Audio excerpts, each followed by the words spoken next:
গ্রেফতার তো দূরের কথা, বরং তাদেরকে জামিন দিয়ে জনমনে স্বাভাবিকভাবেই এই আতঙ্ক তৈরি হচ্ছে।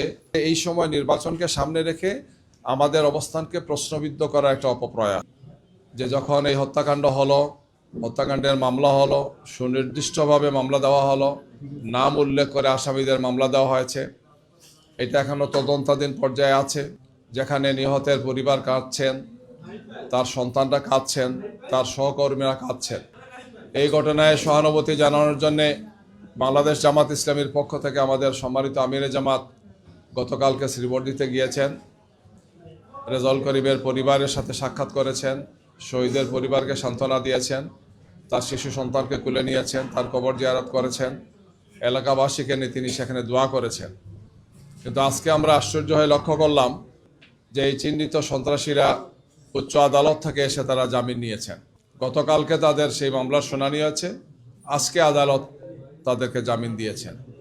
আমরা খুব আশ্চর্য হচ্ছি যে এত বড় একটি নৃশংস হত্যাকাণ্ড, যেটি প্রকাশ্য দিবালোকে অনুষ্ঠিত হয়েছে, সেই হত্যাকাণ্ডের এক সপ্তাহ যেতে না যেতেই চিহ্নিত এই সমস্ত সন্ত্রাসী এবং অপরাধীদেরকে গ্রেফতার তো দূরের কথা, বরং তাদেরকে জামিন দিয়ে জনমনে স্বাভাবিকভাবেই এই আতঙ্ক তৈরি হচ্ছে যে খুনি এবং সন্ত্রাসীরা এইভাবে কি পার পেয়ে যাবে। যেখানে খুনের সেই রক্তের দাগ এখনো শুকিয়ে যায়নি, কান্নার রোল চলছে পরিবারে, সন্তান বাবার জন্য হাজারি করছে, এলাকাবাসী তাদের প্রিয় নেতাকে হারিয়ে সেখানে কষ্ট এবং বেদনা বিদুর তারা আছেন, এবং এর সাথে আরও অনেকে আহত হয়েছেন যারা এখন হাসপাতালে কাতরাচ্ছেন। এই অবস্থায় এই ধরনের একটি ঘটনা, যেটি পুরো জাতি দেখেছে, একটি সুষ্ঠু, সুন্দর, গ্রহণযোগ্য এবং শান্তিপূর্ণ নির্বাচনের জন্য উচিত ছিল যে এই সমস্ত চিহ্নিত সন্ত্রাসীদেরকে আইনের আওতায় এনে দ্রুত বিচারের ব্যবস্থা করা। কিন্তু স্থানীয় প্রশাসন এবং সংশ্লিষ্ট কর্তৃপক্ষ আমাদের কাছে মনে হচ্ছে যে এই ব্যাপারে তার উদাসীনতার পরিচয় দিচ্ছেন। নারীদের জামাত ইসলামের প্রতি যে বিপুল সমর্থন আমরা দেখতে পাচ্ছি, আমাদের জনসভাগুলোতে, আমাদের সবগুলো মিটিংয়ে যেভাবে নারীরা আলহামদুলিল্লাহ আসছেন, এটা দেখেই তাদের মাথায় সম্ভবত বড় ধরনের কোনো চাপ পড়েছে, এই জন্য তারা নারীদের সাথে এই ধরনের আচরণ করছেন গিয়ে। একটার পর একটা ঘটনা ঘটে যাচ্ছে, কিন্তু এরপরে তাদের সামান্যতম কোনো বোধোদয় হচ্ছে না। বরং উল্টো আপনারা দেখেছেন যে যেখানে আমাদের আমিরে জামাত ডক্টর শফিকুর রহমান এবং আমাদের অন্যান্য নেতৃবৃন্দ নারীদের প্রতি সম্মান মর্যাদা রেখে কথা বলেন, এবং আমরা আমাদের সবগুলো বক্তব্যে নারীদের জন্য আমরা কি করব, আগামী নির্বাচনে জনগণের সমর্থন নিয়ে যদি আমরা নির্বাচিত হই, তাহলে এই সমস্ত অত্যন্ত দায়িত্বশীল সুলভ কথা বলছেন গিয়ে। এবং যে কথাগুলো আমরা বলছি, এটা এই দেশের নারীদের প্রত্যাশাকে সামনে রেখে আমরা কথা বলছি। সেখানে উল্টো তার আইডি হ্যাক করা হয়েছে এবং মিথ্যা তথ্য সেখানে দেওয়া হয়েছে। এবং এই আইডি হ্যাক করার ক্ষেত্রে আপনারা দেখেছেন যে বঙ্গভবনের একটি ইমেলকে ব্যবহার করা হয়েছে। আমরা একটি সুন্দর সুষ্ঠু নির্বাচনের জন্য পুরো জাতি উন্মুখ হয়ে বসে আছেন। আমরা সবাই সুন্দর শান্তিপূর্ণভাবে আচরণবিধি মেনেই নির্বাচনী কার্যক্রমে অংশগ্রহণ করছি। আমরা আশা করব যে সবাই স্ব অবস্থান থেকে সেই দায়িত্বটি পালন করবেন। কোনো উস্কানি যাতে এই জাতিকে বিভ্রান্ত না করে, দায়িত্বশীল বক্তব্য সবাই দিবেন।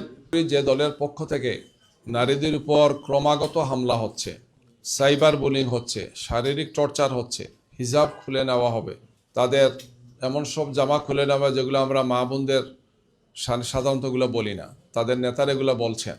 এর আগে তাদের একজন নেতা বলেছিলেন যে হিজাব তারাই পরে যারা হচ্ছে বিশেষ একটা ধর্মের নারীরা খারাপ একটা কাজ করতে গেলে নাকি হিজাব পড়তো। তাদের মধ্যে সামান্যতম কোনো বোধোদয় হয় নাই। নারীদের নিয়ে এই ধরনের চরম আপত্তিজনক কথা তারা বলে আসছেন গিয়ে। আমাদের পক্ষ থেকে নারীদের প্রতি সম্মান মর্যাদা রেখে আমরা সবসময় কথা বলে আসছি। আমাদের নারী কর্মীরা যারা কাজ করছেন, তারা হিজাবের সাথে, ভদ্রতার সাথে এবং সমস্ত আচরণ মেধেই কাজ করছেন। এরপরে তাদের উপর একের পর এক হামলা হচ্ছে, এবং এই সময় এই প্রেক্ষাপটে এসেই এই ধরনের একটি পরিকল্পিত এবং ষড়যন্ত্রমূলক কাজ করা হয়েছে, যে আমাদের আমিরে জামাতের টুইটার অ্যাকাউন্টটাকে হ্যাক করা হয়েছে, এবং সেখানে যে পোস্ট দেওয়া হয়েছে সেটা বোঝাই যাচ্ছে যে এই সময় নির্বাচনকে সামনে রেখে আমাদের অবস্থানকে প্রশ্নবিদ্ধ করা একটা অপপ্রয়াস। এবং যেটা তারা করেছেন সেটা বঙ্গভবনের একটা অ্যাকাউন্ট আমরা গতকালকে আপনাদেরকে দেখিয়েছি, সেখান থেকে কাজটা করেছেন। অর্থাৎ বাংলাদেশের এই সাইবার সুরক্ষা ব্যবস্থায় কে বা কারা এখানে এগুলা করছেন, এই সব কিছুই তদন্ত করে দেখা উচিত। আমরা মনে করি আমরা যেটি করেছি, আমরা সংশ্লিষ্ট আইনশৃঙ্খলা বাহিনীর কর্মকর্তাদের সাথে যোগাযোগ করেছি, তারা তদন্ত করছেন। আমরা মনে করি যে দ্রুত তদন্ত করে যারা এর সাথে সম্পৃক্ত সংশ্লিষ্ট আছেন তাদেরকে বের করে আনা, তাদের পরিচয় বের করে আনা, আইনের মুখোমুখি করা, যাতে ভবিষ্যতে এই ধরনের কারো, জাতীয় নেতৃবৃন্দ নয় কারো, যাতে এই ধরনের কোনো তার নিজস্ব যে সমস্ত আইডিগুলো আছে, যে ধরনের আইডি আমরা ইউজ করি না কেন, কোনো আইডি যাতে এই ধরনের হ্যাক করে জনমনে যাতে কোনো বিভ্রান্তি তৈরি করতে না পারে।